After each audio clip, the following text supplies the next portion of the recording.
Powered by the Inside the Birds podcast. Now, live from inside the Matt Black Kia Studios. It's Football at 4. Josh Hennick filling for Mike Gill. Thursday edition. We are less than a week away from the start of the NFL season. And the Eagles, they are healthy at practice this week. Miles Sanders practiced today. Kelsey's practiced the last 2 days. This roster has taken a very interesting shape, a very interesting mold in the aftermath of the last several weeks of training camp and preseason. So to get more insight on the first 53-man roster of the 2020 NFL season, we got Andrew DiCecco, Eagles writer over at InsideTheBirds.com, also covers the NFL draft for the guys with the Inside the Birds podcast, joining us for Thursday's edition of Football at 4. Andrew, welcome back. How you doing today? Josh, good to be with you, man. I'm doing well. How about yourself? I'm doing pretty good, and I got to say, I'm excited. I'm excited about the way this team formulated the roster. So here's what I want to start with you, because we haven't talked to you since the Chauncey Gardner-Johnson trade happened. Before that trade, many people like myself said one of the biggest weaknesses for this team was safety.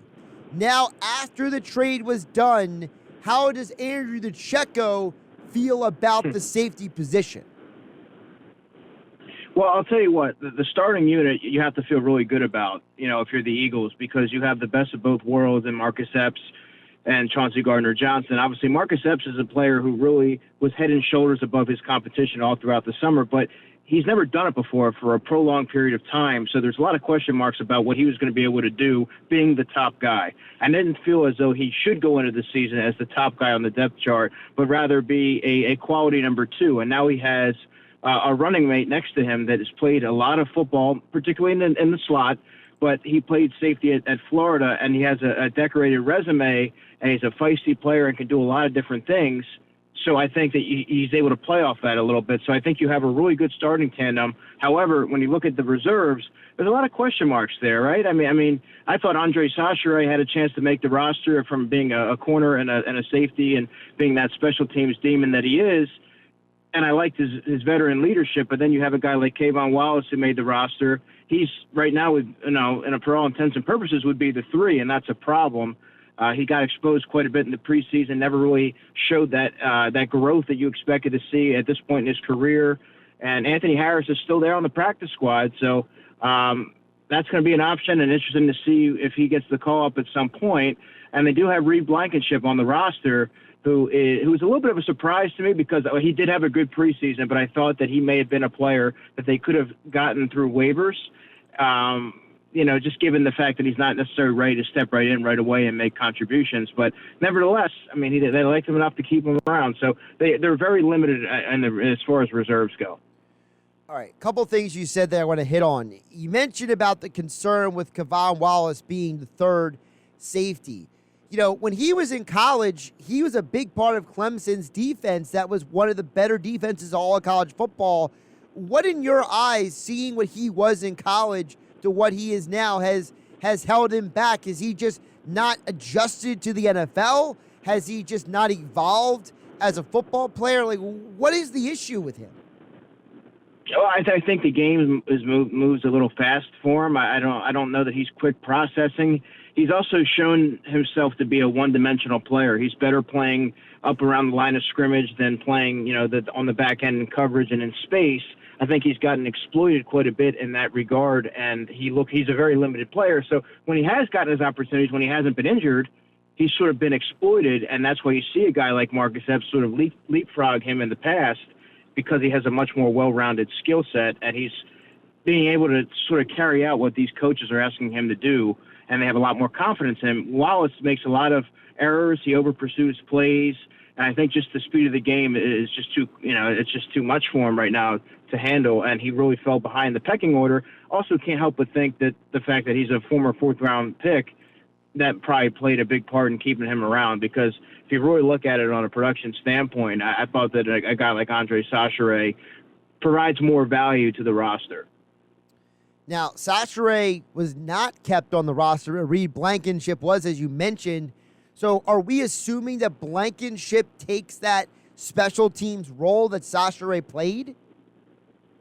Yes, but I think he's going to be a core special teams member. But remember, Andre Sasha was a top gunner opposite Zach McPherson, which is a very crucial role. And I don't know that Blankenship has the explosiveness to be a gunner on the outside. I think you might see McPherson and Josh Jobe as the gunners, but I think that you're going to see Blankenship be that wedge buster, be that dominant. I remember Quentin Michael back in the day before he took over a starting role, sort of be that do-it-all, dependable special teamer, that hard-nosed guy that's going to make things happen. So you have guys like him and Sean Bradley. You have Kyron Johnson, who may start out initially inactive during the season, in the early part of the season, and then I envision he'll be one of those guys. So they do have Josh Jobe is an outstanding special teams player and proved that at Alabama. So I'll be interested to see how quickly he's able to really put his stamp on that third phase early in his career. So they do have some pieces there, but I don't think that he'll be able to fill Andre's role per se as that gunner. I think that'll probably go to Josh Jobe. I want to focus it on that word, that special teams gunner you just mentioned, because that's what I saw Devin Allen doing in that final preseason game. He was playing that role. Do you think him showing he can be a special teams guy was part of the reason why they brought him back for the practice squad? I absolutely do, Josh. And the thing is early in the preseason, he looked to be one of the, by many standards, one of the first guys that were going to become casualties because he didn't really separate himself in training camp. There weren't many opportunities for him to make plays in the games. Then he made that 55-yard touchdown reception, and then you started to see him put it together on special teams, which that's how you stick around because there's a lot of good receivers out there. You see across the NFL in the preseason, you always see these unheralded wide receivers make plays. But if you want to stick around and you're on the back end of the roster, the best way to do that is by performing on special teams, and he proved added value in that facet. And I think that he showed enough of a well-rounded skill set that they can work with him and sort of mold him to be, remember, he's a little bit older. I think he's 27 years old, but they're able to sort of work around, refine his skill set. And who knows? He could be one of those great feel-good stories that you see have to get promoted late in the season, as we've seen, that get these opportunities to play on special teams. So I think that he really helped himself by proving his value in the third phase. Andrew DiCecco joining us here, Football at 4, powered by the Inside the Birds podcast. Check out all of Andrew's coverage over at InsideTheBirds.com, at DiCecco NFL on Twitter. Josh Hennig filling in for Mike Gill here on a Thursday edition of the Sports Bash on 97.3 ESPN. Andrew, speaking of Allen, they have 3 wide receivers on the practice squad, only 4 receivers on the active roster. Should we anticipate that they're going to either put one of those guys on the practice squad on the main roster, or they're going to call up maybe 1 or 2 of those guys on game day? Well, that's an interesting decision because if you look at it from a need standpoint, Jalen Reagor was going to be their punt returner. Say what you will about his ability in that facet of his game, but that's what he was on the roster to do in theory. Now, Britton Covey, if you're looking at it from that special team standpoint, Britton Covey would be the most logical fit to be that 5th receiver. However, we haven't seen a move yet. The Eagles actually just claimed running back Trey Sermon from the San Francisco 49ers off waivers, by the way, just happened. So he'll be on the roster. But I think that what would have been interesting to me would be Amir Smith-Marset, the wide receiver who was waived for Jalen Reagor from the Minnesota Vikings, who the Eagles had interest in, as a source confirmed to me during the pre-draft process. And he's a speed guy, and he also returns punts. So I thought that he may have gotten a look on the waiver wire. Obviously, they just got Trey Sermon. So I think you might see an in-house option here, and the most logical choice for me would be Britton Covey. Is Deion Kane the better receiver? Yes. But we're talking about the 5th receiver on the depth chart. I don't know that Deion Kane would ever even see the field as the 5th receiver, but you really have to have special teams value, and Britton Covey does.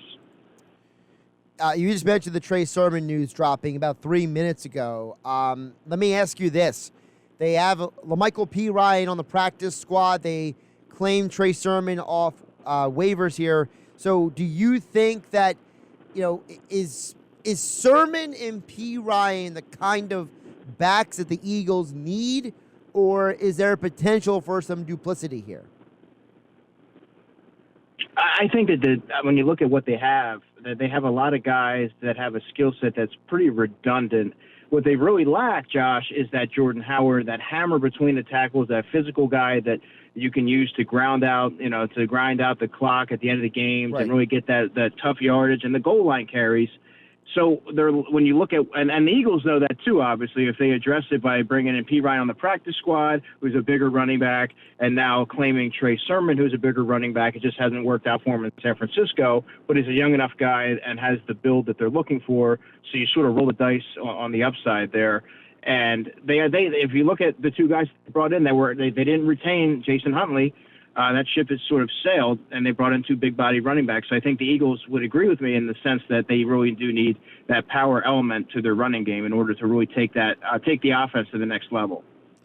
Of the two guys we just mentioned, Sermon and P. Ryan, do you have a guy that you like more? Is one of those guys from what you saw of them in college maybe more of a fit for what the Eagles to do than the other? Yeah, I like P. Ryan more. I liked him more based on just he was a little less stiff. He doesn't run quite as upright.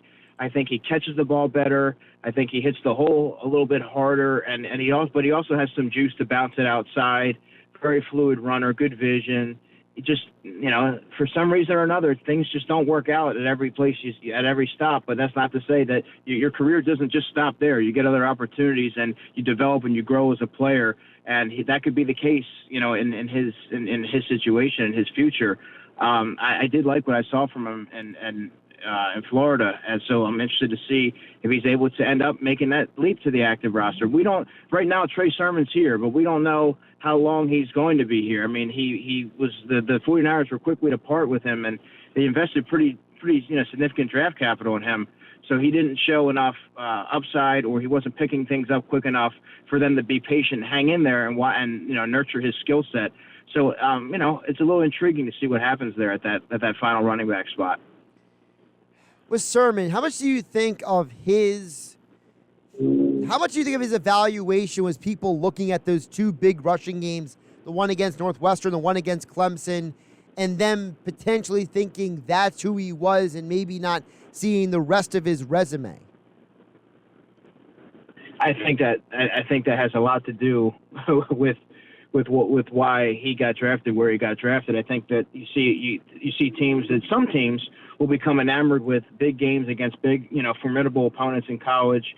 And you have to be careful about that. You have to, approach that with caution and look at the full body of work to really get a sense of what that player is all about, right? That's how you know what they are and what they're ultimately going to be, by having enough of a sample size to be able to gauge that. I think sometimes teams become, like I said, they become so hyper-focused on some of those big outputs, and then you wind up, you get them in camp and you realize, this guy isn't what we thought he was, or hey, he's not picking up things as fast as we thought. He's a little bit more of a developmental guy. You start to see these type of things. So that's why you always got to do your due diligence and do that research. Someone asked me earlier, so I'll ask you. I don't even know if we have the right answer for this, but a lot of Eagle fans wanted the Eagles to bring back Jordan Howard, and someone made the comment to me, did Jordan Howard do something wrong? Andrew, I'm reading it as just they were looking to maybe get younger. Is that what's going on here? Yeah, and Jordan Howard has, suffered some injuries in the past, and the stinger and things like that. And I think they just want to look for a little bit more of an upside or a long-term option that they can really build around. And that wasn't going to be Jordan Howard. Jordan Howard was the type of player that it's like you can part with and you can bring him back later. He's going to be around, and I think the Eagles were looking for somebody that they can really build and have that thunder and lightning approach. As the offense is very young, and they have a lot of intriguing pieces to move forward with, and I think that they're looking to really they're looking to get younger and build around it, and I think that's the right approach. So I don't think it was anything that Jordan Howard did wrong. I think it was more so what the Eagles, the direction that they wanted to go. That you don't want to just keep that in. I don't think that they were intent on going back to their retread. I think they were looking to see what else was out there that can sort of maybe redefine the position. Andrew, sticking on the offensive side of the ball, so they claimed Ian Book. He was cut by the Saints. Now he's in Philadelphia. They put Reed Sinnett on the practice squad, so they actually have 4 quarterbacks in the building right now. What are your thoughts on Book on the main roster, Sinnett on the practice squad? Well, I'm surprised they have 4. I don't think that Reed Sinnett did enough in the preseason to warrant, another look on the practice squad. He's a little bit older. I think he's 26.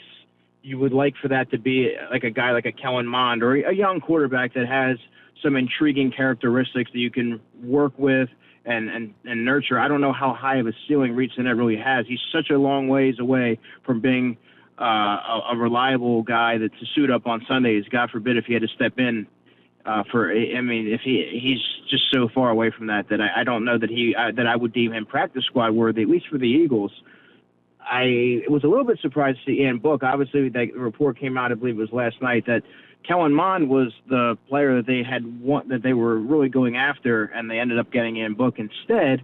But that just goes to show you that they value, it's not a big secret, they obviously value the quarterback position, and they want to continue to develop young talent. I didn't see enough from Ian Book in his brief NFL career that I would put a waiver claim in for him. I think there's a lot of players with a similar skill set and a similar body of work out there. But you know what? The Eagles obviously saw something that they liked and saw something that they deemed roster worthy. So now he'll be able to be in a room with the Gardner Minshew, who's had a lot of experience, Jalen Hurts, and really just we'll see if he's able to really develop. And we won't really see anything from him until next preseason if he sticks around that long, because he's not really going to. He's just going to see some scout team work this season. But I was very interested, very surprised to see them make that claim. Andrew DiCecco joining us here, Thursday edition of Football at 4, powered by the Inside the Birds podcast. Andrew covers the Eagles and the NFL draft for InsideTheBirds.com. Over on the defense, the first 53, I don't know if I would say it's a surprise, Andrew, but it was definitely an eye raise for me. Davion Taylor, he's gone. Another guy from the 2020 NFL draft, no longer in this building, but who is in the building is both Kyron Johnson and Patrick Johnson. What are your thoughts on the linebackers that made this team? Yeah, so you mentioned those 2 back-end guys, so we'll start with them. And Kyron Johnson is a very fluid and athletic player, and I thought he really came on strong late in the evaluation process. So I thought it was good to hold on to him. I don't know that he would have made it through waivers. I do think he's going to start out the season inactive, but I do think that he'll also become a core special teamer by midway to late in the season. Patrick Johnson is going to be the immediate backup to Hassan Reddick. Now, do I think that if Hassan Reddick had to miss some time, that he's going to step right in and be able to play a similar role? No, I think they'll have to alter the defense because he can't do some of the similar things that Hassan Reddick can. Not many players are able to do that, but he has shown consistency. He is one of the top special teams performers on the roster, and I think that he really improved his pass rush prowess and his overall fluidity and had a really consistent summer. They obviously, this is a guy who had 2 starts last year, surprisingly. He played in every game. He played about 10% of the defensive snaps. So the Eagles obviously like what they saw in him. The numbers dictated him having to play. Obviously, they probably wouldn't have wanted a 7th-round pick to see the field that early, but nevertheless, they do like what they have in him, and I think he really took the next step this summer and proved that he earned a spot on the roster. So that was a lock to me, and I think that he'll end up having probably a decent situational role at some point this season. Sean Bradley to me was a lock because of his special teams impact and his locker room leadership. I remember this is a guy who was a Pro Bowl alternate last season for special teams. And Davion Taylor to me was not necessarily a surprise because when you look at the snaps that he was playing deep into the fourth in that final preseason game, deep into the fourth quarter, and that tells you all you need to know about what the Eagles were, where the Eagles were at with him, and they just hadn't seen enough, and they wanted to get him reps, and he was looking lost, frankly, out there against deep reserves and guys that were fighting to make NFL rosters, and this is a former third-round pick, so he did not acquit himself well in that area. So I don't know how you can definitively say that he was one of the best 53 players on the roster. So I think that they would like to bring him back on a practice squad and maybe develop his skill set. But this is a player now going on year 3, and he's still making a lot of the same mistakes and overcorrect, and just the same mistakes that he's made from day one. So you have to wonder if the light will ever come on for Davion Taylor. Andrew, before I let you go, I want to ask you just some, hindsight 2020 here. Jalen Reagor, he's no longer here. Davion Taylor, at the moment, is no longer here. John Hightower didn't work out. You go back to 2019. Miles Sanders, he's in a contract year. Jay Jaw, he's in Seattle in the practice squad. I don't even think Sharif Miller's in the NFL anymore. And Clayton Thorson, quarterback factory. So what do we say now about the 2019 and 2020 draft classes? There were opportunities. There are opportunities to add players that they whiffed on. I thought just off the top of my head, J.J. Arcega-Whiteside in the second round. I mean, this has been sort of, this point has been driven home ad nauseum. But there was a player like a Juan Thornhill, who was the same draft as Chauncey Gardner-Johnson, by the way, sitting there in round 2, and they could have drafted. I mean, Tim Halleck went to Virginia to work him out, put him through a workout. So there's obviously serious interest there, but they didn't go that direction. I mean, that's just one of the many. Charles Omenihu was on the board when Sharif Miller was there. They went with Sharif Miller. Charles Omenihu went to Houston ultimately after that. There these whiffs and these certain evaluation blemishes and flaws that really surfaced. And now, I mean, yesterday you saw the Eagles part with 2 of their top 3 draft picks from 2 years ago, just hours apart. That's a problem. And Howie Roseman has been able to sort of overcome that with making different, making masterful trades and savvy additions in free agency. But these will eventually add up and start to really hurt you if you're not able to strike some of these trades. So I think that it's sort of been he's able to overcome it, but I think that they are points of emphasis that probably should be talked about a bit more. At DiCecco NFL on Twitter. Check out all of his Eagles coverage over at InsideTheBirds.com. And he joined us today here for Football at 4. All right, Andrew, we'll catch up with you next week. Sounds good, buddy. Good talking to you.